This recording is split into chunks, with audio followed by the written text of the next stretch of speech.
Welcome to the Sacred Thoughts Podcast. This is a safe place for us to talk about the things we don't speak of. Join me, your host, Karen Schock, as we discuss some of our deepest longings, craziest fears, and biggest questions. This life is full of joy and pain, and we are here for all of it.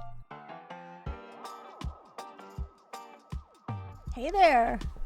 Welcome to Season 1, Episode 3 of the Sacred Thoughts Podcast. And tonight, I am here with my husband, Kevin Charles Schock, and I am so excited to be here. This is not the first time we've been in the studio together.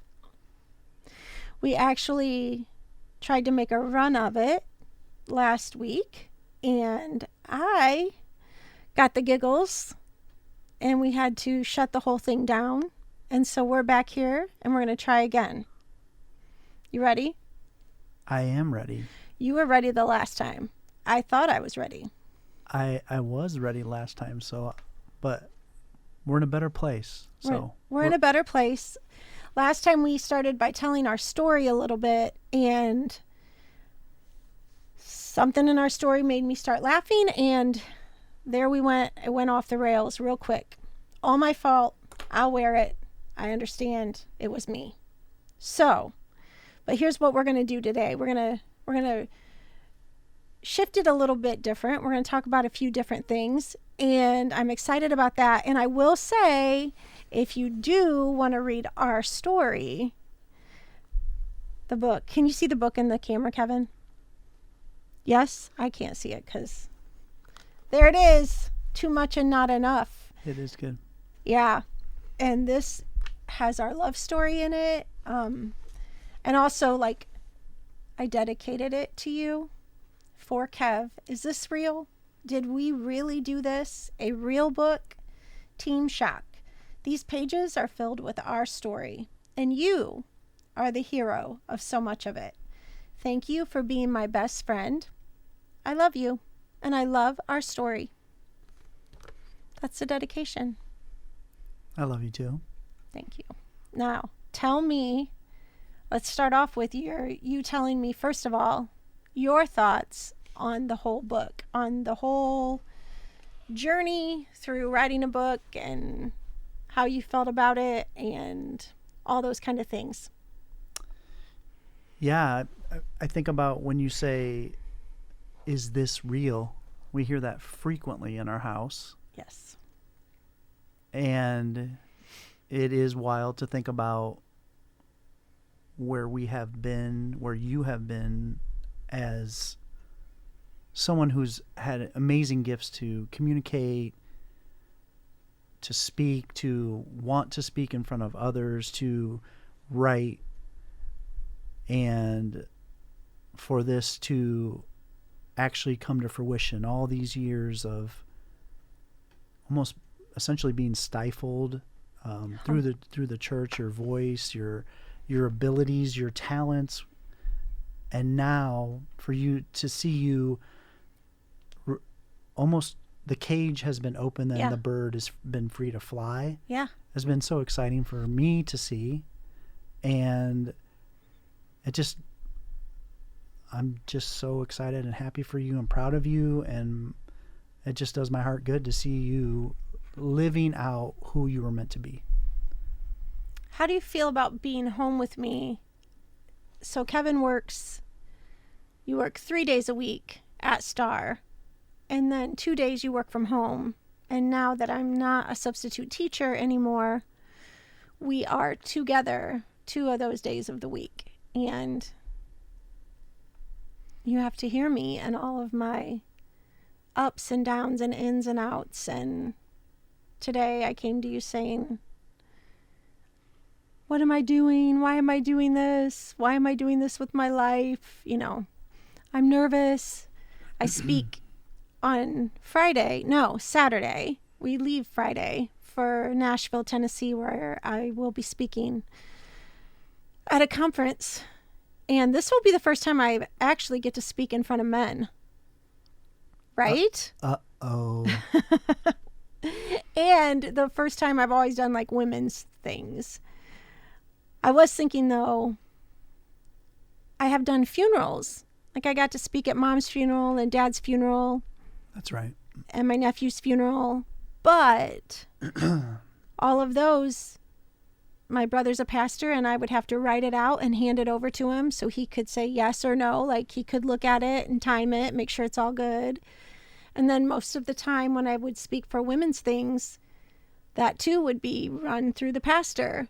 You know, make sure I'm theologically correct and I'm not leading these women astray. And this time, ain't nobody looking at what I'm about to say. Ain't nobody. There's no filter that you have to run it through. What a scary thing. Hopefully No, I don't get the giggles, right? No, it's all good. I'm just turning down my phone real quick. Again, the freedom, the constraints that were initially put on you, it's just baffling. But now to see you again have that freedom to say now what you want to say and coming directly from you and not muffled by other input or opinion or editing, however you want to say it. But it's exciting. It's going to be awesome. I'm excited to hear you. That's so cool. I will probably run it by you on our drive down to Nashville, but not because I'm trying to get your okay on everything, just because I'll need to practice it in front of somebody. So and you know it'll be different by the time I get there, right? Well, I was just going to say, so you don't think you've already run it by me? I mean, I feel like I've got to run through a couple of times, a little bit. Ideas. Yeah, for sure ideas, but it's evolving. It's evolving. I have 30 minutes to speak, so. It's great. In front of a lot of people that are very smart. But I'm excited. I think I have some good things to say. You're smart too. Oh. What? This is where you just struggle with knowing your worth. I mean, this is exactly what I'm going to talk about on Saturday. And knowing that you're different from other people, and the different doesn't mean weaker, it means different, and you will hold your own just like everybody else that's going to be talking. But don't you think, wouldn't you say, like when we're talking about me being stifled, yeah, wouldn't you say that in the Christian world, in the world that we grew up in, or the world that our marriage evolved in, mm-hmm. right? There was Proverbs 31, that kind of woman. And I kind of didn't fit that mold. Like, and that was what the excellent wife was supposed to be. And so that just took my value down, because it says in Proverbs 31, it says, an excellent wife who can find? And then it says, she's worth far more than precious jewels. So the excellent wife is who's worth a lot more than precious jewels. So not the mediocre wife, but the excellent wife, right? So if I want to be valuable, then there's a whole list of things that the excellent wife did in Proverbs 31. Up before dawn to serve everyone. Her children rise up and call her blessed. Not so sure that my children ever rose up and said, Mom,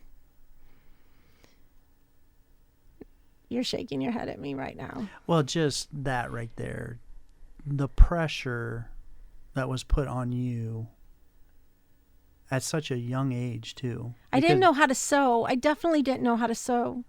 I couldn't make garments for our children. And I wasn't gentle and quiet. And there's another verse in there that says, she does her husband good and not harm all the days of her life. And I'll be danged if I did you good and not harm all the days of my life. Just, I mean, I don't know about that statement, like the good and the harm thing. I mean, that's another, to me, that should be set aside. But it's an excellent wife. The pressure, yeah, and the expectations are what you're getting at. That was laid on you at such a young age. Again, you were just what? We were early 25 20s.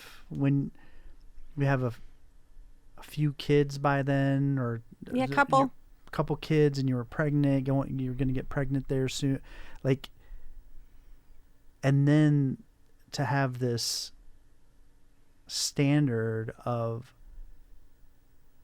you're a good wife if you're more precious than jewelry or whatever. Precious jewels, something like that. Yeah. That unattainable is what I think. Like, that's not even realistic, but in our circles, that's all that was communicated to you as a woman. That's the drum that they beat over and over. And what happens for you in your case, you were just beating yourself up all the time, because guess what? Your gifts, not laundry, not ironing, not sewing, not cooking, canning jam. I don't know, but, right? And all of that, and I'm not diminishing that, because there's people that are very good at that and should do that. Actually, I'm pretty good at ironing. I'm actually pretty good at the laundry. I'll handle that, but not when you're in that circle of the Christian world. That's like, oh no, Kevin, you need to lead your family. That means you make decisions and go to work and come home and expect the meal to be there and the laundry done, and it threw you and me to an extent too for a loop. Totally. And I had these qualities that were more leadership kind of qualities, and kind of wanted to, we'd be at small group, and I'd kind of want to go hang out with the guys over here. The women we'd be making a meal. It'd be at our house. I would have made stuff, but then the women come in, and all the women are in the kitchen, and the men are over here talking about theological stuff, and I had questions, and I had things I wanted to talk about, and I would want to be over there. And yet my place was over here in the kitchen, and I just never felt like I was in my right place. And then I, homeschooled our kids, and all of that anxiety and depression came in, and it was very easy for me to think, when we started to learn about Reformed theology, which is that you are totally depraved, there's nothing good in you, Jesus comes to save you, all that kind of stuff. You're a worm, you deserve hell, those kind of things. Yes, you're right, I do, because I'm certainly not the excellent wife. I did all those Bible studies. Okay, but here we are. I want to talk about you.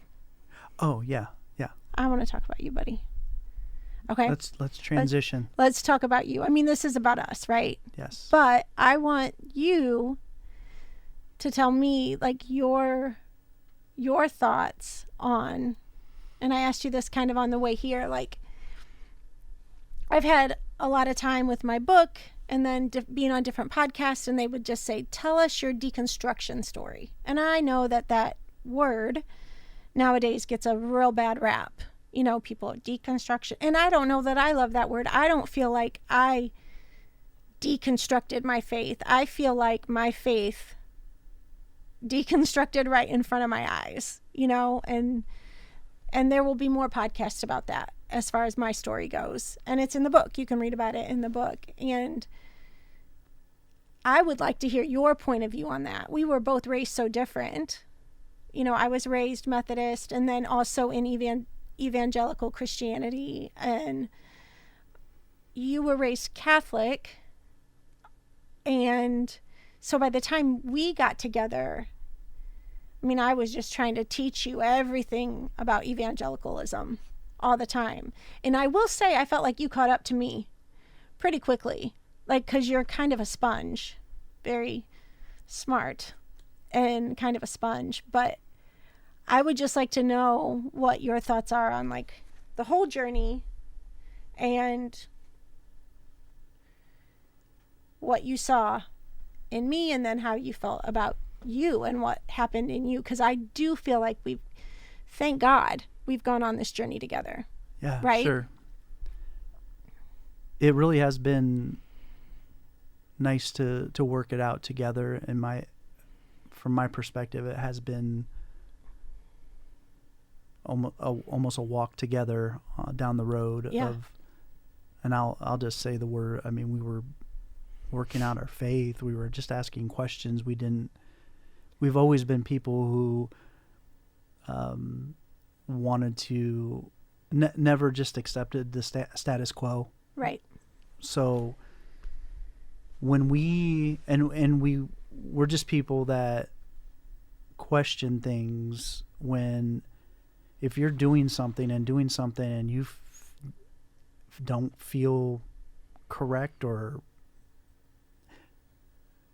it's not aligning with what the expected result should be. Like the expected result when you go to church, when you're close to God, when you know Jesus, the expected result that we heard is a fulfilled life, a life of joy, experiencing love like you've never experienced it before. But when you continually, in our minds, we were doing everything in the Christian circles necessary, and we had the desire to know God and be close to Him. When you're involved in leading a community group, going to the men's group, going to, in your case, the women's group, trying to reach out to your neighbors, trying to evangelize to your people at work, being part of the missions, going down to the homeless shelter. Yeah. When you're doing all those things, when you're trying to have quiet times in the morning and praying all the time, and you still feel like my heart is shriveling up inside, questions will come. I mean, we question that. So for me, that's where it got to a point where we had been to the multiple churches, had left 2 churches at the time, went to a third, and it was built. We were at that church, and I felt the same thing I felt at the other 2. And I did ask the question, is it a me problem? It's a fair thing to ask. Yes. And a awareness thing. Yes. But my conclusion, and I'm pretty objective. I try to be objective. My conclusion was something is wrong with the institution of the church. Something isn't right with what we're a part of. And I really knew it. And I wasn't as vocal about it as you, because you just are more vocal. But I think, and this was 2012-ish, 11? I can't remember exact, but I think when I saw you in our bed crying, and I knew things weren't right at the church and things were off, but when I saw you crying and couldn't get out of bed and didn't want to go on Sunday, and neither did I, I knew something wasn't right. Like, this has got to change. Something is wrong. Yeah. It was at that time, at that particular church, and this is actually in the book. I tell this story in the book where I'm in bed, like you said, I'm crying, you're praying over me. I'm having a panic attack, basically. I couldn't breathe, and I was crying. And the next morning, waking up and going to the church service and having a panic attack at the actual church service, and standing there afterwards with my friends. Our daughters were around me and a couple of my friends, and they're trying to help me because I'm in a world of hurt right now. This is a time where my anxiety and depression had pretty much rocked my world. And I've gone through those seasons throughout my life. And at that point, the pastor's wife came over and said, "Hey, ladies, we have some new people here. I need you to disperse, stop talking amongst yourself, get out there and get to know the new people." And it was like at that point is when I called BS on everything. I was just like, I called BS a lot on a lot of different things, but really, like, so that's at that point is when I realized this isn't God's kingdom we're talking about right now. This is man-made kingdoms here. This is, we need to keep this going. We need to get this church. We got some new people here. It was a small little church. Get over there and get to know those people. My heart and what was going on with me didn't matter that day. And it was at that point that I told my doctor about it. And my doctor's awesome. Dr. McClure, shout out to Dr. McClure, our family doctor, told him about what was going on, and he loved Jesus, and he just was like, "I've got a great counselor for you." And it was a man that was outside of our church. He had his office in another church, but he was a legit therapist, and it took a while for me to get into him. And we were excited about it, though. And like a month later, the day before I was supposed to meet with him, I was on the phone with our pastor. I remember where I was at in the Meijer store, and I was on the phone with our pastor. Somehow we were talking, and I said, "I'm going to go see a counselor." And he said, "Who are you going to?" And I told him the name, and he's like, "So he's not in our church then? He's not in our church family?" And I'm like, "No." And he's like, "We have people in our church family that could be walking you through this. I don't think you need to go outside of our church for therapy." And I was like, "Oh." He's like, "Yeah, I think you need to stay inside. That's what we do. We're a family." And I got off the phone with him and I called you. Again, the hero of my story. Go ahead. And I remember specifically at the bank walking. I was in the big McCoy Center in at Chase Bank. Yeah, but I remember specifically walking out to the hallway for that call. Huh. And I think one of my spidey senses is when I can tell when someone's trying to control things. I feel that. Yeah. And I had seen enough from this person already that I could sense it. And this was like how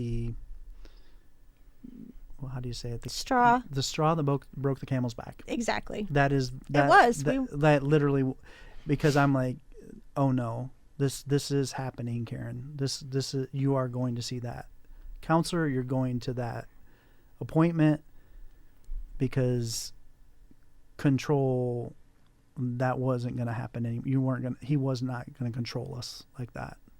And I was scared because I was going against the authority that was in our life, in our church, to go against what he had to say. And so I did go to that appointment, and I did sit there, and I would say I went probably for 2 months. Didn't take a ton of time for me to meet with this. Oh, he was such a great older man, and I would sit there across from him and just cry and tell him, the last church we were at had split and it was ugly, and we came to this one, and we can't leave this one because, doggone it, we can't be church hoppers. Like, I would never want to be known as a church hopper.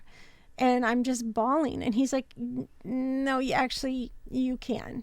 You can move on. If these aren't your people, you can move on." And I'd be like, I can't raise my hand when I'm singing, all these different things, and he's like, "No, you can move on." And sure enough, we did. So the one thing that I think our pastor was the most afraid of, and why he was trying to get us to stay in-house, it happened.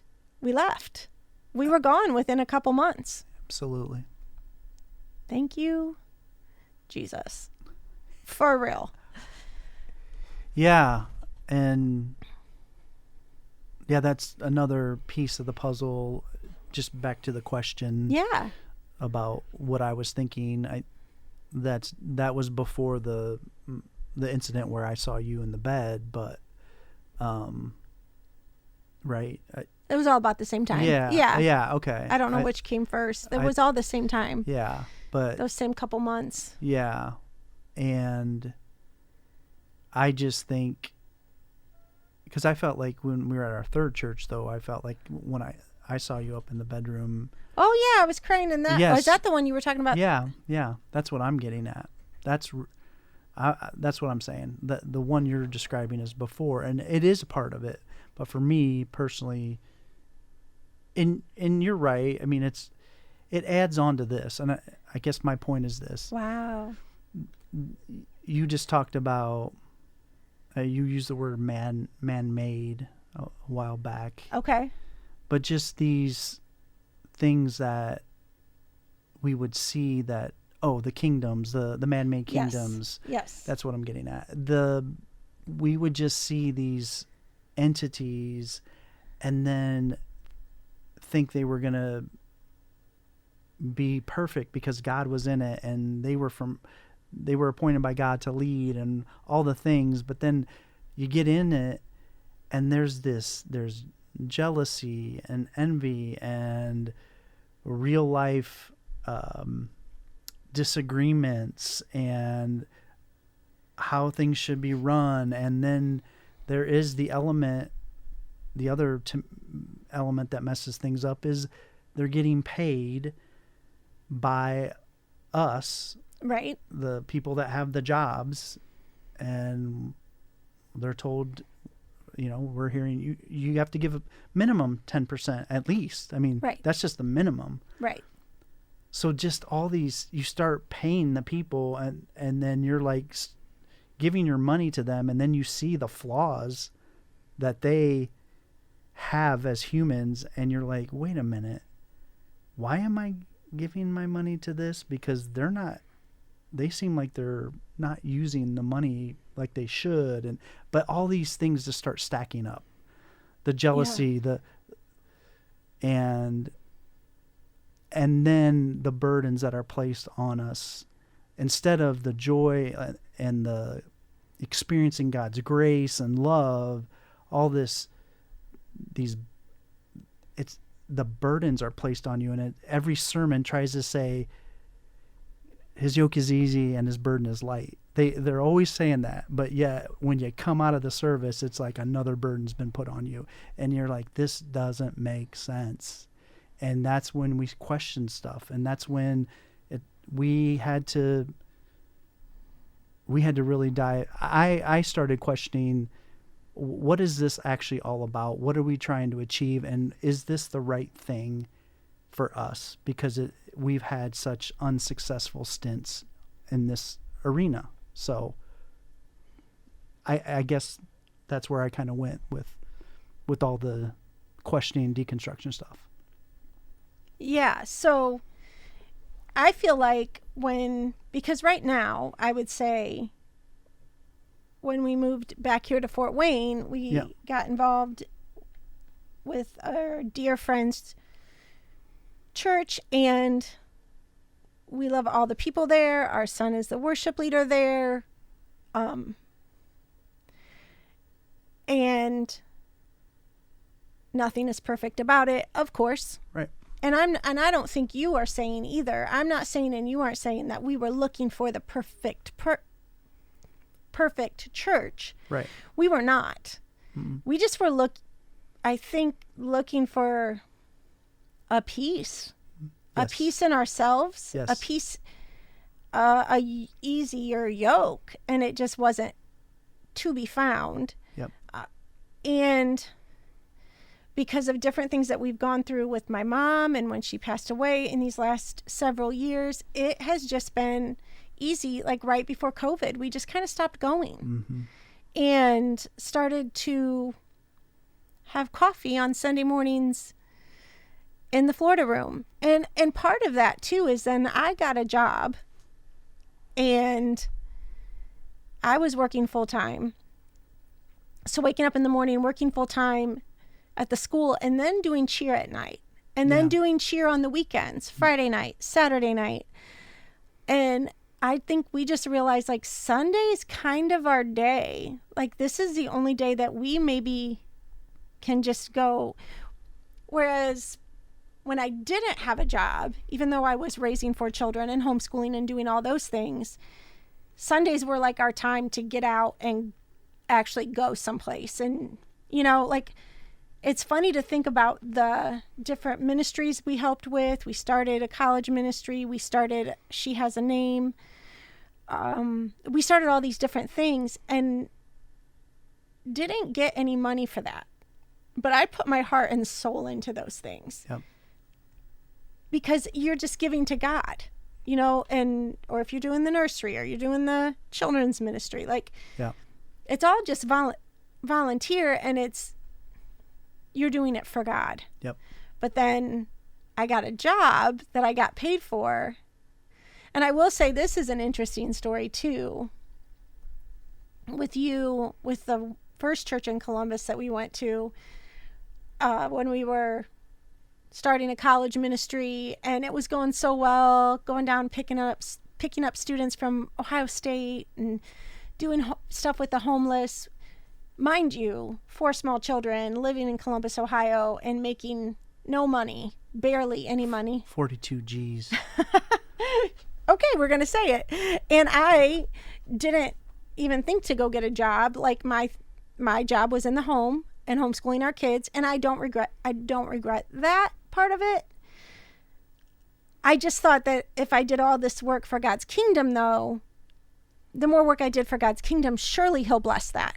Surely we'll be blessed with my, and we weren't. And I look at my journals and back in those days, and I'm crying out to God in my journals, like kicking my own butt again. And, you know, we can't, you know, God, we're not making it on this money. What are we doing wrong? Why can't, everything was my own fault. Like not even thinking, no, maybe there's a different way we could do this. Yeah. Maybe we could make some money somewhere. Yes. You know, like that wasn't even an option. And then I thought God was mad at me because we weren't handling our money properly. Clearly, we must not be giving enough, because if we were giving more, we would be making more. And yeah, what a mess it all was. But what I was going to say was just that when that first church that we were at, when we had the church split, when things started to go really wrong, and you were a leader, there were no elders. There was just our pastor, who was a friend of ours, but things seemed to not be going right with some of the things. And when you stepped in to say, this isn't right, you and a couple other guys, one of the conversations that you had with our pastor, and I will say this too, 9 months later after the church split, there was reconciliation and all that kind of stuff. But at this point, do we have to use that word right now? Oh, sorry. That's another site. It's triggering. There are triggering words. Yeah, trigger warning. We're cool though. I'll say that. You are cool. We ended up cool. And we all ended up cool. Apologies were made. Yes. That's what I'll say. But what I wanted to say was that you said, he said to you, you don't trust me. And you said back to him, it's not you that I don't trust. It's the system that's in place. Obviously, because there was really actually no system. Right. And what his words back to you, and I have it all written out in my journal, his words back to you were, Kevin, I am the system. Control, man. I can sniff that control a mile away. I'm like, oh boy, we are out. So here we are in Fort Wayne. And also it helped that 2020 happened, COVID, and a lot of people, everybody stayed home. And so we had just probably started to stay home a little bit before that, where we were like, do we really want to go this morning? And we spent a lot of mornings, we have since then, out in our sunroom, drinking coffee, talking. And that is some of our best times together, don't you think? Yeah, I would just add, before COVID, there were, I don't know if it was a year or two, but there was a lot of discussions about what we were doing.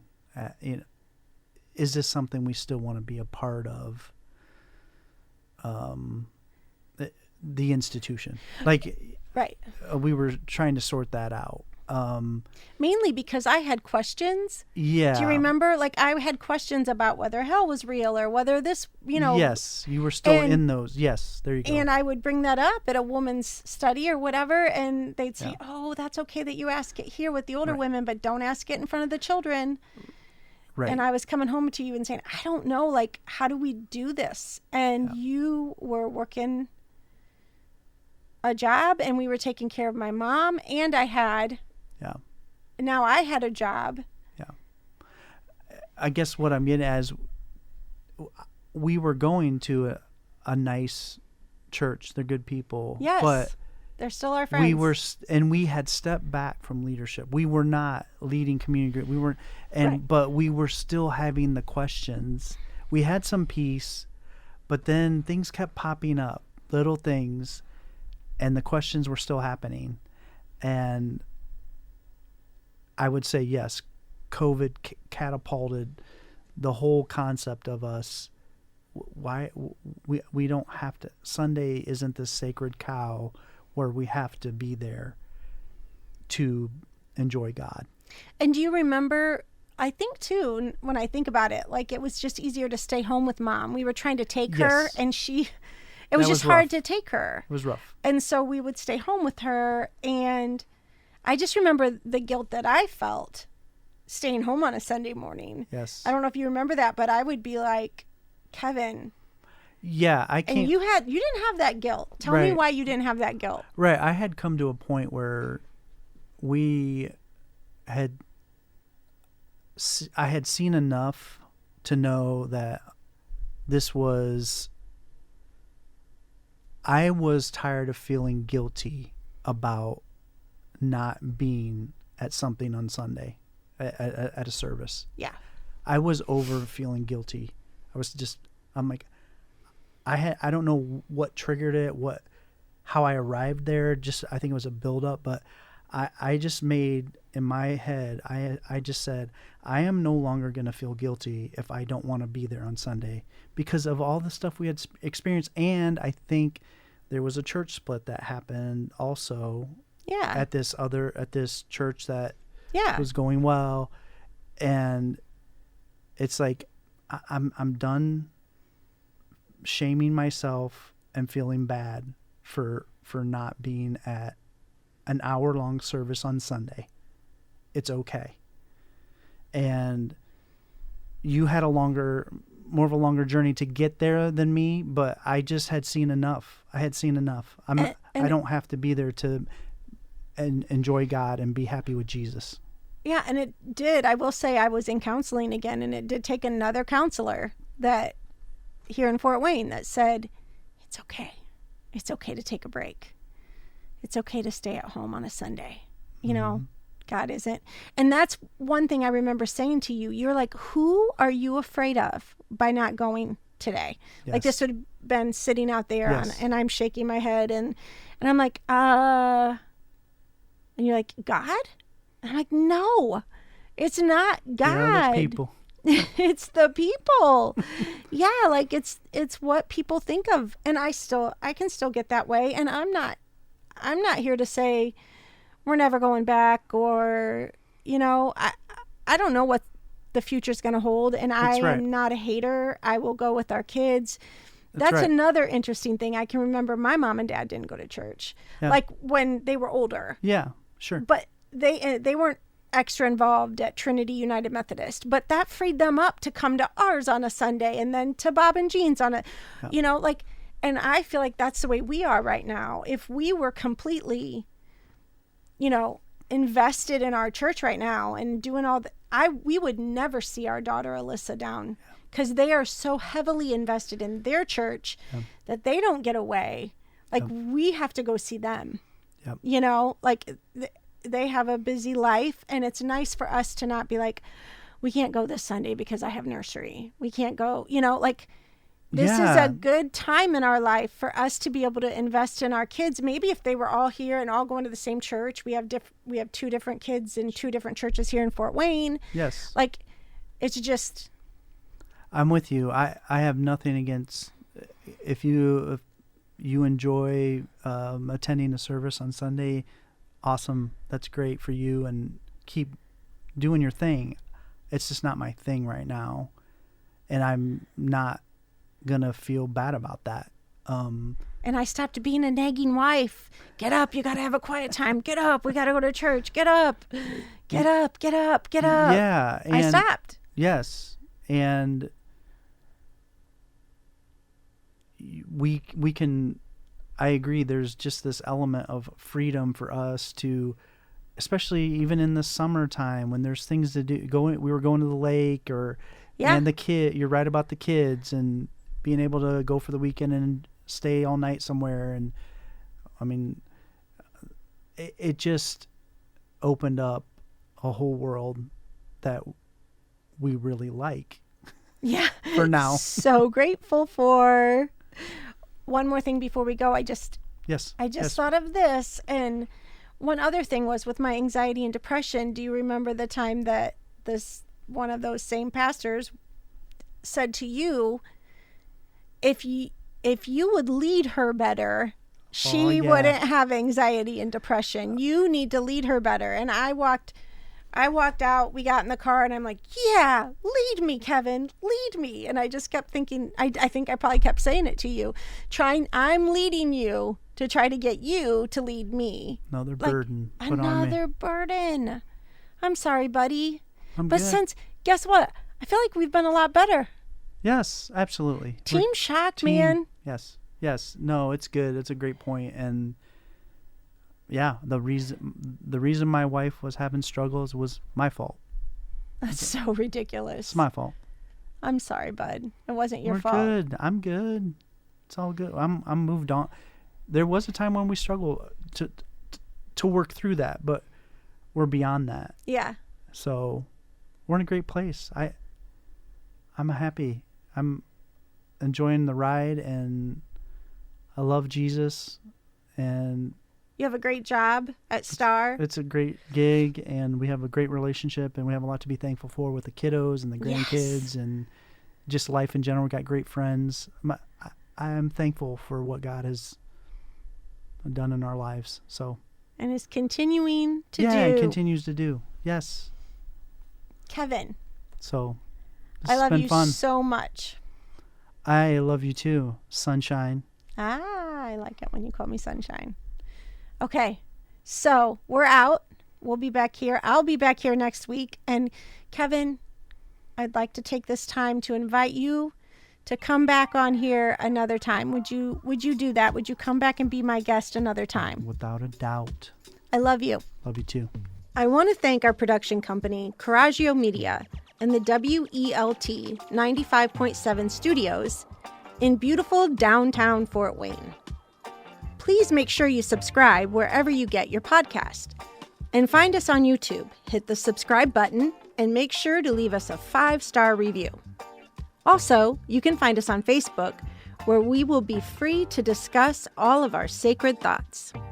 To share your stories, please email me at the link below.